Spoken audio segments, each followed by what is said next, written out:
Hi everyone, this is Kurat. I am Director of Master of Management in Artificial Intelligence Program with Smith School of Business, Queen's University. Welcome to a special webinar, Bright Future for AI Leaders, Career Path for MMAI graduates that we have seen from our graduates, as well as where the AI talent is heading up, especially in Canada. And today is March 31st, 2022. Okay. So our agenda for today is that I'll discuss the opportunities for AI leaders, specifically in AI Canadian ecosystem. And then I'll tell you a little bit about MMAI graduates, what they do and the career paths they have taken, and a little bit about their background, because we always say that there are different backgrounds that come in MMAI programs and end up in AI or machine learning or data science world. So I'll tell you a little bit about that as well, with examples about my graduates or MMAI alumni. I'll give you an introduction of Smith School of Business and Queen's University, as well as Smith School of Business MMAI, that how it is different, as well as next steps to go forward for the application and how to apply for this program to be one of our graduates, to be one of our alumni. And we have had our alum who was going to join us, but he was pulled out of the webinar just because of some emergency. So sorry, you would have to bear with me and listen to me only. I am Kurat, as you know, and I'm director of MMAI program, which is Master of Management in Artificial Intelligence. And I have been in this program. I have been heading this program since 2018 when this program started. And I come from AI and data science world as well. I started my positions as data scientist, but later joined the leadership roles in AI and data science. So I wish this program has started when I was being the data scientist, because this program is unique in creating the talent which has both skills, AI or machine learning or technical skills, plus the management skills or communication skills, which we usually lack who come from the AI or data science world and come from very technical world. Or the otherwise, if you're coming from the management or commerce world, you lack the technical skills. So I wish this program has started way back in, I don't know, 2010, 2012, when I was trying to be in data science world. But good that we were the pioneers of this program in the whole world that has the both of these streams, management and business, as well as AI with Smith School of Business. So we are very proud to be the pioneers of this program. Job market growth in the field of AI by province in Canada.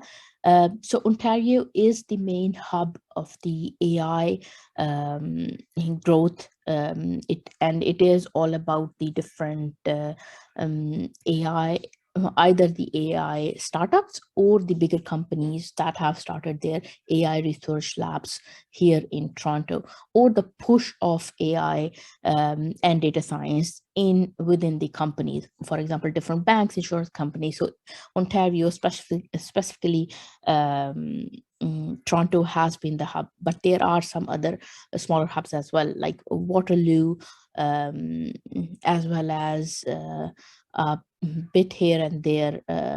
Ottawa is one of the smaller hubs in Ontario as well, but Toronto, the main one. Then British Columbia is the second biggest hub for AI growth in 2022. 24% companies actually are in British Columbia which have the AI research labs. Quebec is the other one, specifically Montreal. In British Columbia, it's obviously Vancouver.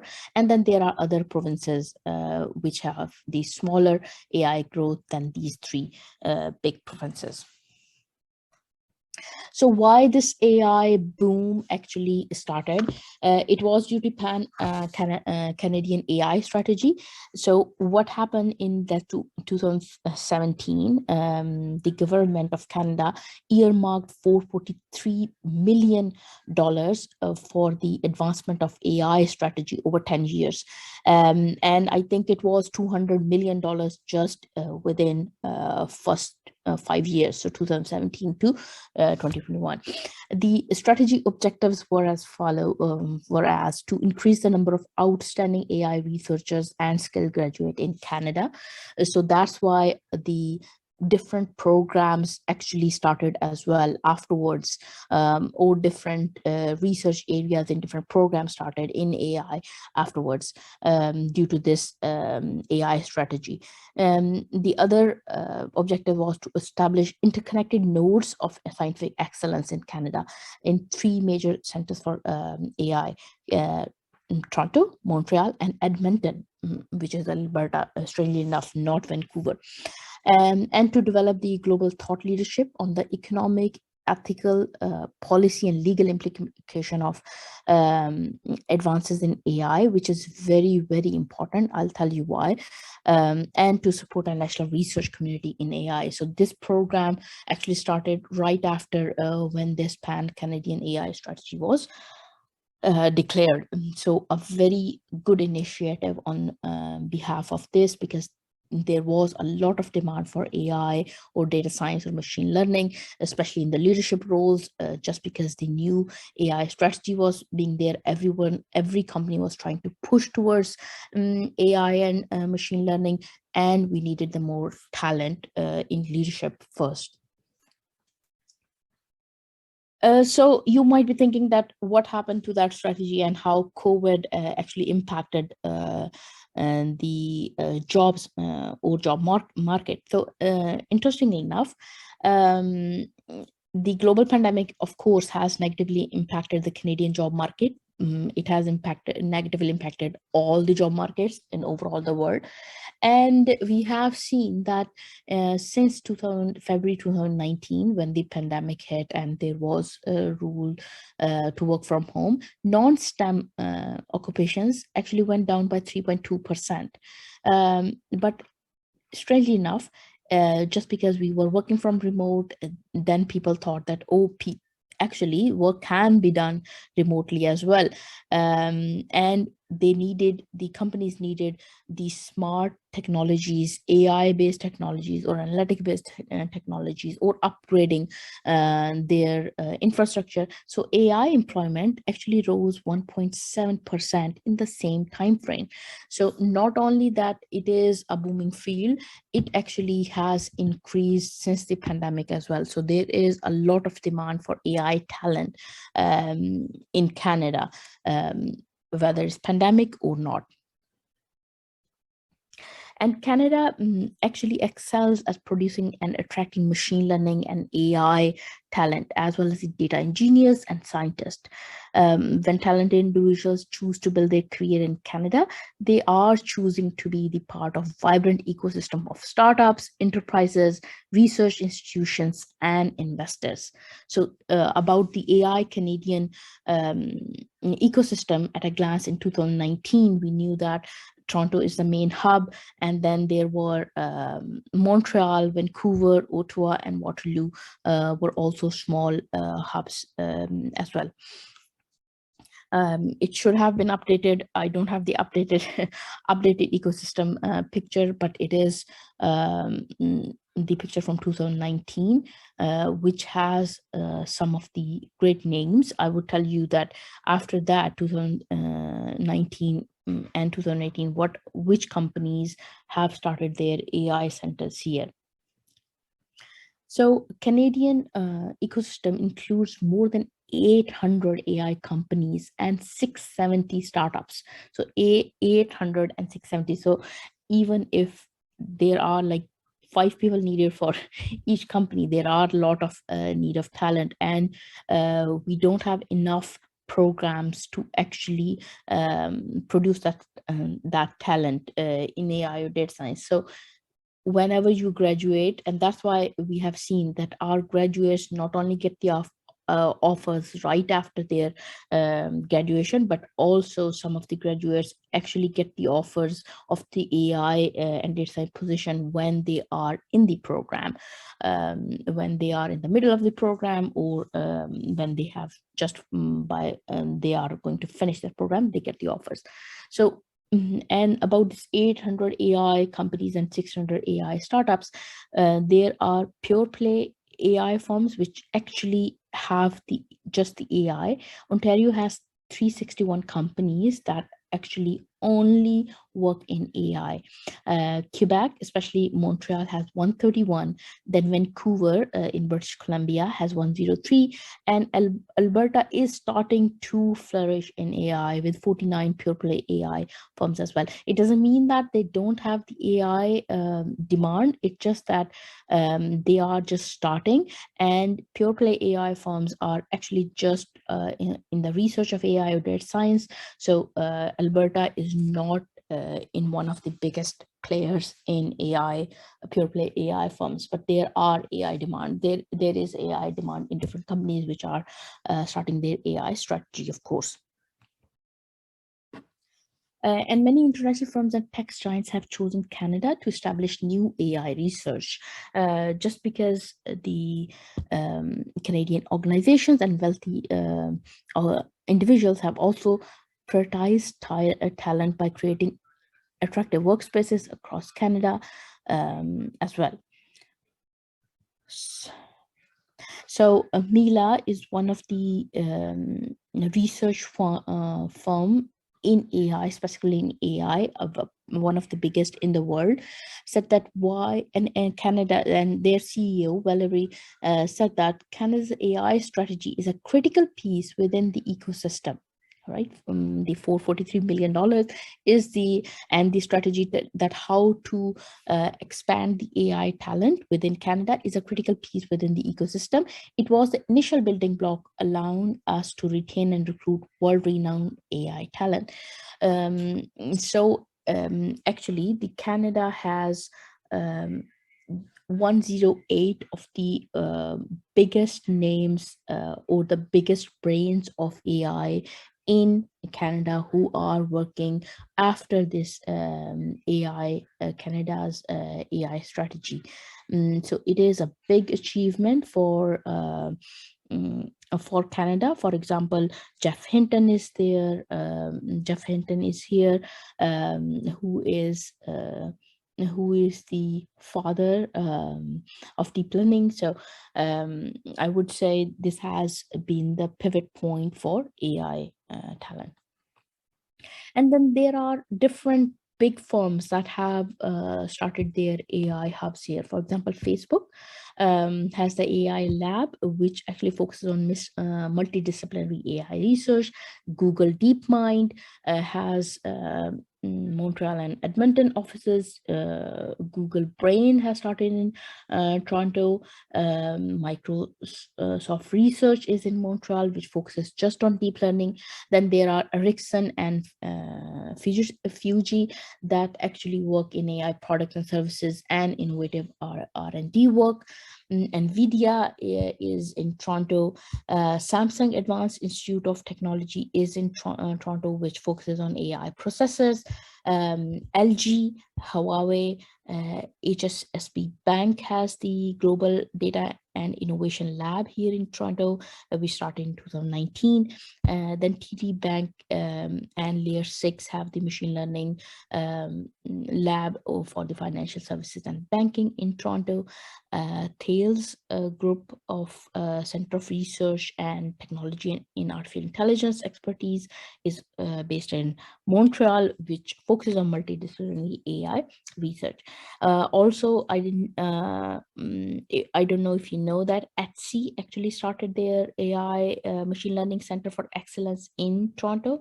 Uber had the Toronto AI hub, which was focusing on probabilistic programming, core deep learning, reinforcement learning, and autonomous vehicles as well. As well as Adobe System has the AI Research Center, and Zesty AI had the research center in Montreal.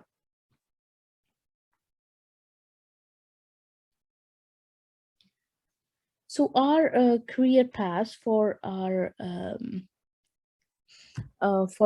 MMA graduates from 2019 to 2021, a little bit about them, that they come from the different backgrounds. They might be coming from the technical background such as engineering, mathematics, or statistics, or they might be actually coming from the commerce or business world as well. So there are two main streams in MMAI when they join the MMAI Master of Management in Artificial Intelligence with Smith School of Business. But we have seen from the data that we have had from 2019 to 2021 graduates that 50% of them actually get on with the new roles in AI, machine learning, or analytics. 15% go to leadership roles in their current companies. For example, they are promoted and they are applying AI in their own companies and in their own departments. 15% actually go to consultant roles in AI and machine learning. For example, it could be PwC, it could be Deloitte, or it could be actually Microsoft as well. So we have seen that.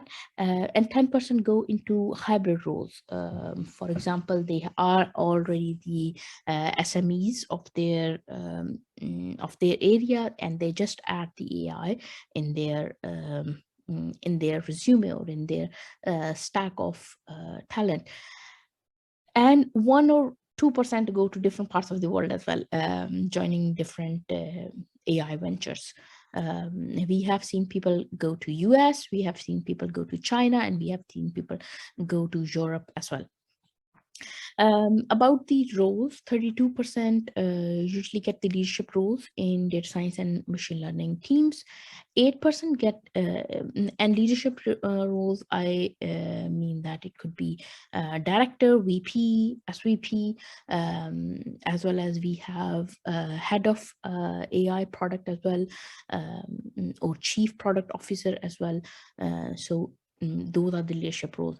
8% actually go to managerial roles in data analytics, not specifically in machine learning and AI, but in data analytics, which has the AI part, but it is called manager of data science or senior manager of data science or senior consultant of data analyst. And 10% only go to data scientist roles. Usually the people who actually go to data scientist roles are the folks who have just done their graduation and have joined MMAI. So they don't have the previous experience to add on. So they start from data science roles or as a data scientist or senior data scientist after MMAI, but very few people do that. So the intent of this program is not to create the data scientist. Intent of this program is to create the change agents in the field of AI and machine learning, the leaders in AI and machine learning, who have both the talent, the management and business, as well as artificial intelligence and technical talent. So some of our graduates, for example, I'll give you the example of Edward, who is our MMAI 2019 graduate. He is actually the machine learning lead at Google right now. And he says that MMAI program gave him the technical foundation and the business context needed to transition from consulting to ML leadership role at Google. Previously, Edward was a consultant at IBM. And you might be thinking Edward coming from the very technical background, but no, actually Edward is our Smith School of Business, Queen University alum from its commerce program. So he has done Bachelor of Commerce, and then he did his MMAI, and he is now AI practicing leader at Google. Then we have Deepak, who is actually our MMAI 2022 graduate. So he has just recently graduated, and he is the head of data science at Sierra Medical, and which is a startup, which is a medical startup, and they needed someone to head their data science team, and he came from previously he has done the BSc in biomedical sciences, so that's why when he added MMAI, he got the position as a head of data science in Sierra Medical. That makes sense. And he was actually the consultant at Oliver Wyman for the actuaries, or for the insurances, and also had the associate roles at RBC Insurance and Morgan Sheppel, but he just changed his trajectory, and he is now the head of data science at Sierra Medical. Cali Mcconvie is a senior consultant of AI strategy at Deloitte, and she got the offer while she was 5 months into the degree of MMAI. And previously, Cali used to be the program coordinator at Centennial College, as well as used to teach communication at that college as well. And she came from very non-technical background. She has done the Bachelor in Professional Arts and Communications, and she was one of are very good students, as well as she had learned so much that she was able to land a job as AI strategy senior consultant in Deloitte Omnia. And now she has actually left that job, and she's starting her PhD in AI ethics with University of Toronto soon.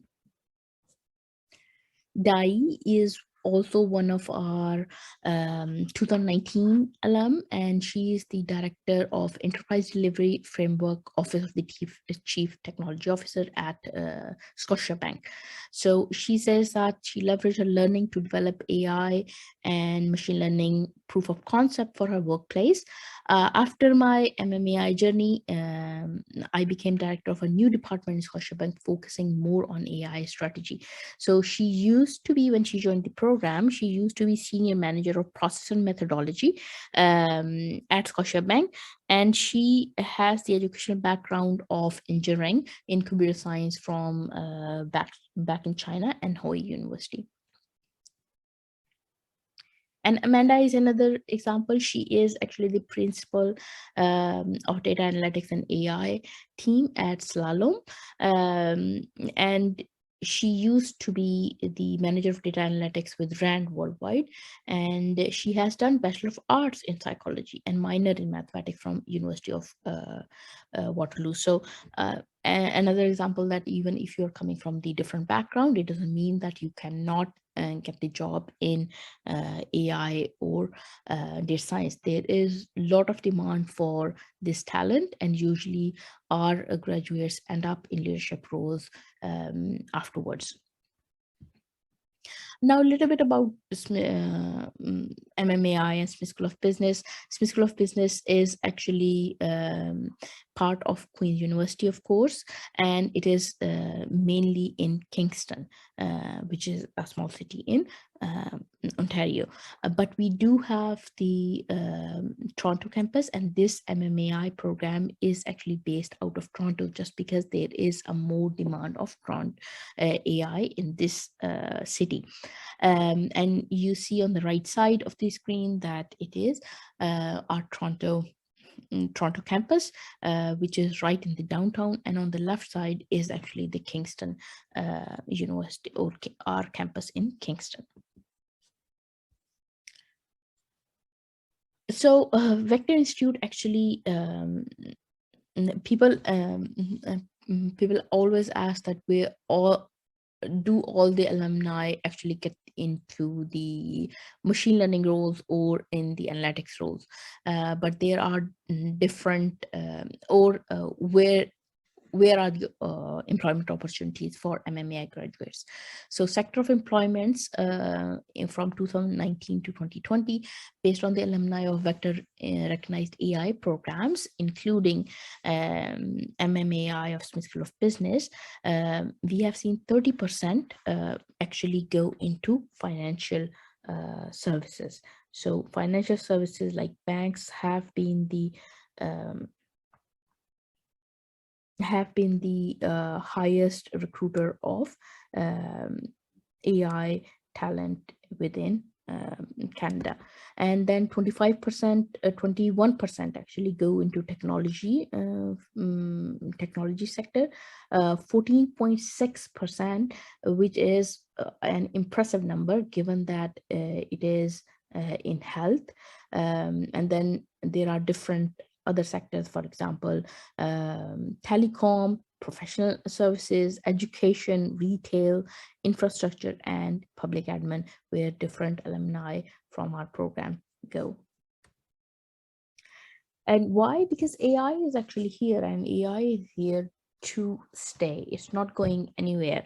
For example, we have seen that looking at the makeup of investment each year, funding across each stage is up through 2019 with a large increase in the late stage capital in 2019 for some mega deals. Despite the active investment landscape and increase in venture capital at the earliest stage of company formation drives entrepreneurship. Activities tied to Canada's AI talent and institute. So we have seen that and that different AI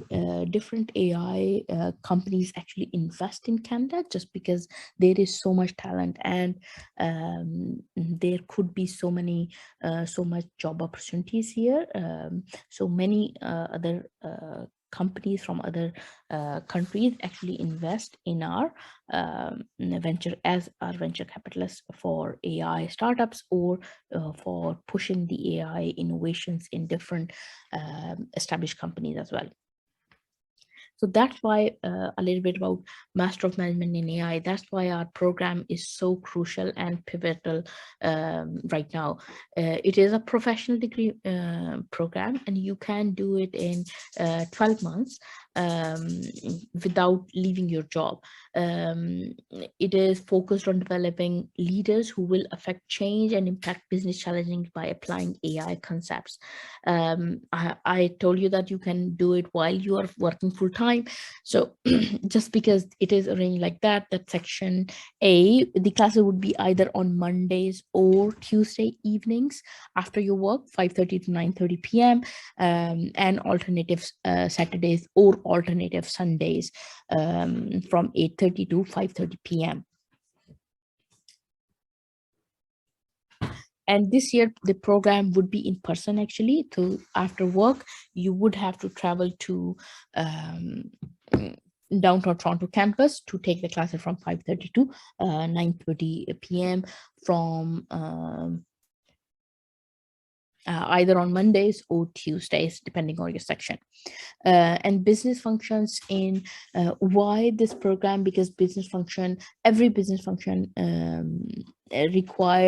requires AI, or in every business function, AI has been adopted by different industries. For example, telecom has adopted AI in service operations, while travel and travel, transport, and logistics have also adopted AI in service operations, while high tech has most AI adoption in product and service sector, or the automotive and assembly has the most AI adoption in manufacturing. So it makes sense, but almost every industry has adopted AI in different business functions, depending on what their need is and what their where it is most beneficial for them.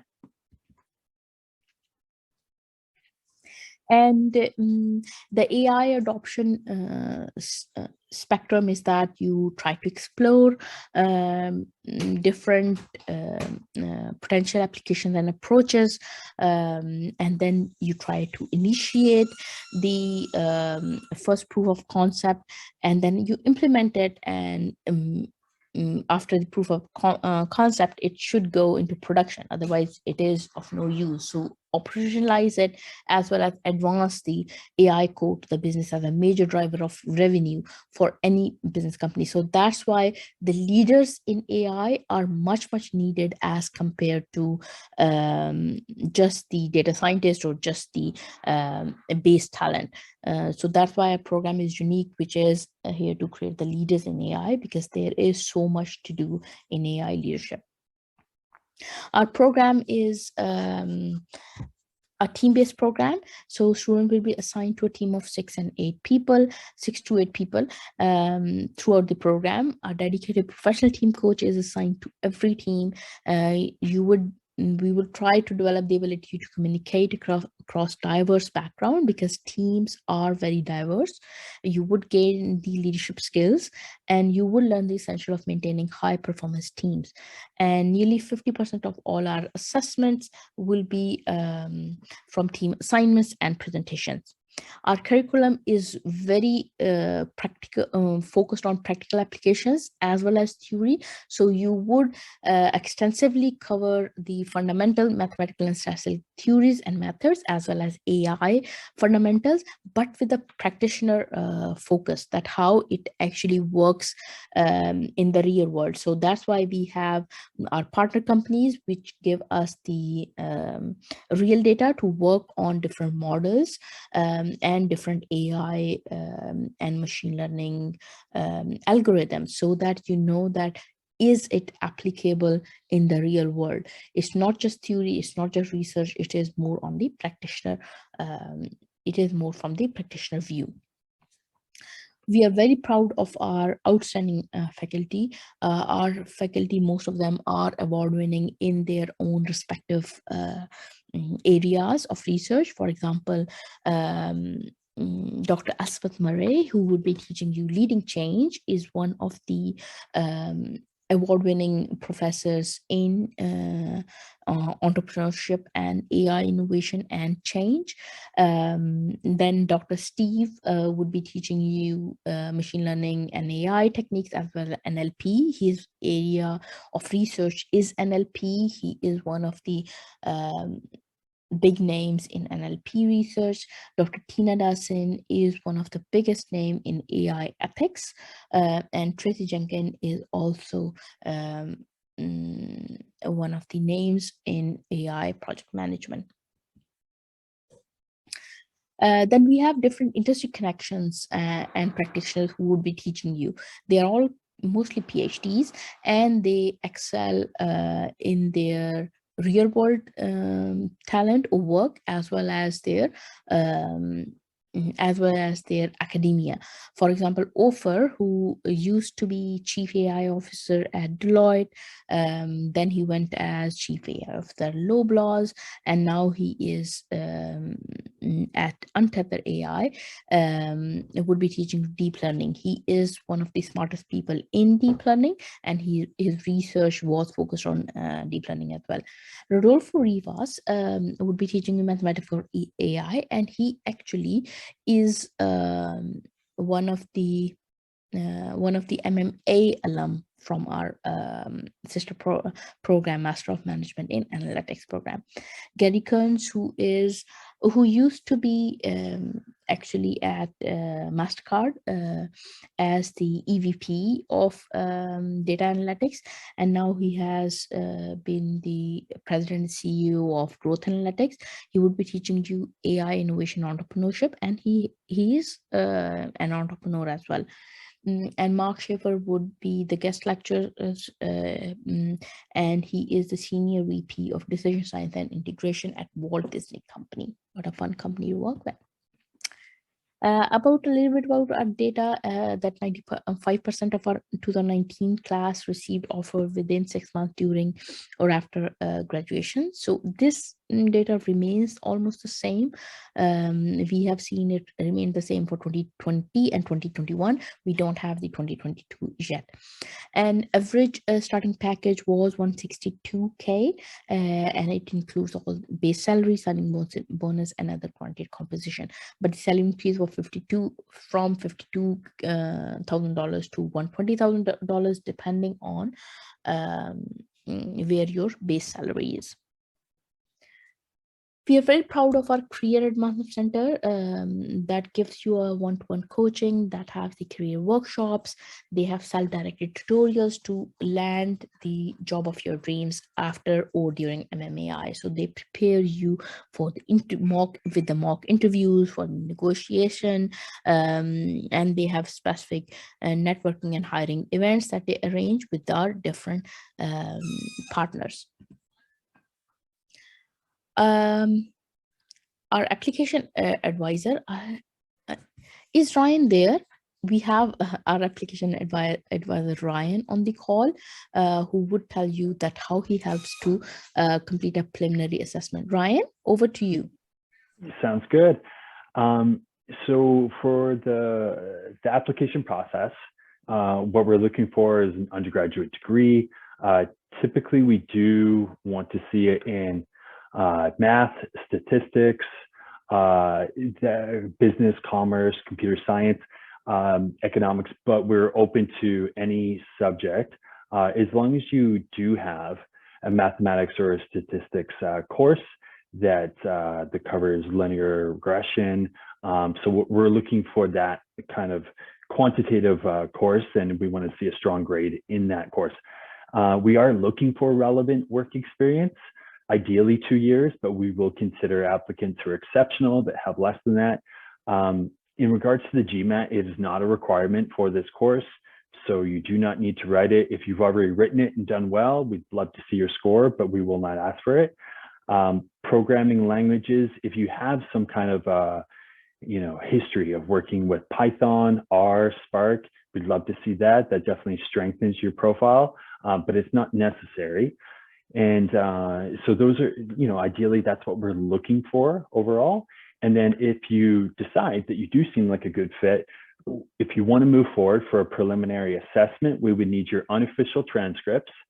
So that can be something as simple as a scanned copy of your transcripts and your resume. Once we get those 2 documents, then we can really figure out, are you a good fit for this program? If you are, we'll move forward and we'll start the formal application process. So then we would need a cover letter, 2 professional references. Once we get those, we can line up the interview with Karat. Eventually, we will need the official transcripts, or if you studied outside of North America, we would need a West course-by-course assessment. But those are things that can come later if necessary, because we do understand that they take time. So in essence, I would help you ensure that your cover letter looks satisfactory, that it's what we're looking for, that we get the kind of references that we're looking for. And if you have any questions throughout the process, I'd be happy to line up a call, have a conversation, and really help you figure out, is this the right program for you? And if it is, how can we get you into the program? So in essence, that is my role, and I look forward to connecting with you. And back to you, Karat. Thank you so much, Ryan. So Ryan is very efficient application advisor. So if you want to know if you are a good fit for this program, please send your resume and the scanned copy of transcript to Ryan. I would leave this open, his email, so that you can directly email him, or you can actually upload it. If you don't want to email him, you can upload it in smithqueens.com/mmai to start your assessment.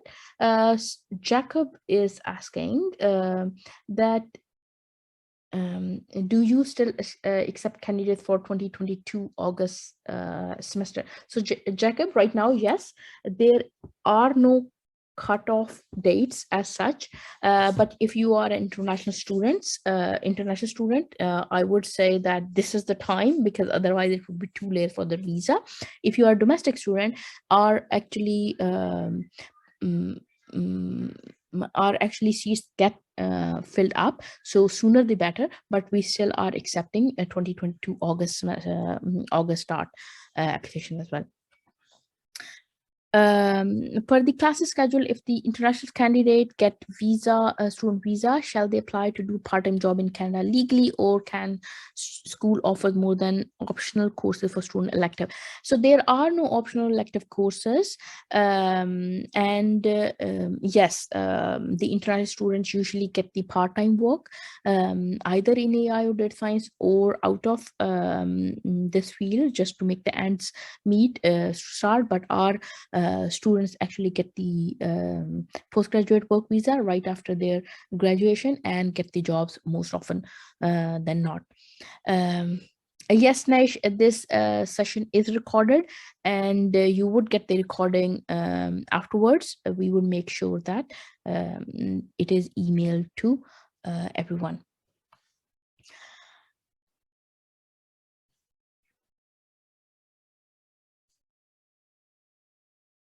Jahangir is asking, there is a separate master's degree at Queen's. Wouldn't that be better if someone doesn't have experience in STEM and wants to enter the AI field?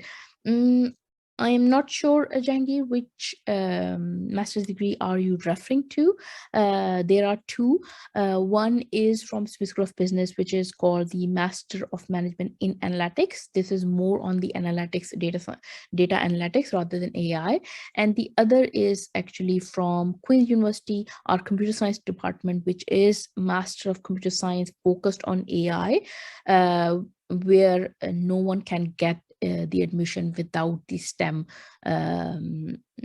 background. So if you don't have the STEM background, you cannot apply for Queen's Master of Computer Science, of course, which has the AI research, but you can apply and see if you're a good fit for MMAI as well as MMA.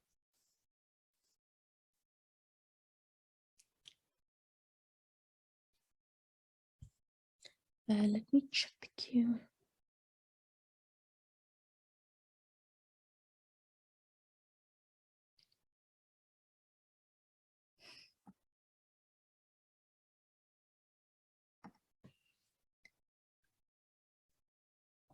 We don't have any other questions. So thank you again for making the time in your lives to attend this session. And if you have any other question, please feel free to email Ryan or start your assessment. Best of luck. Thank you. Take care. Bye-bye.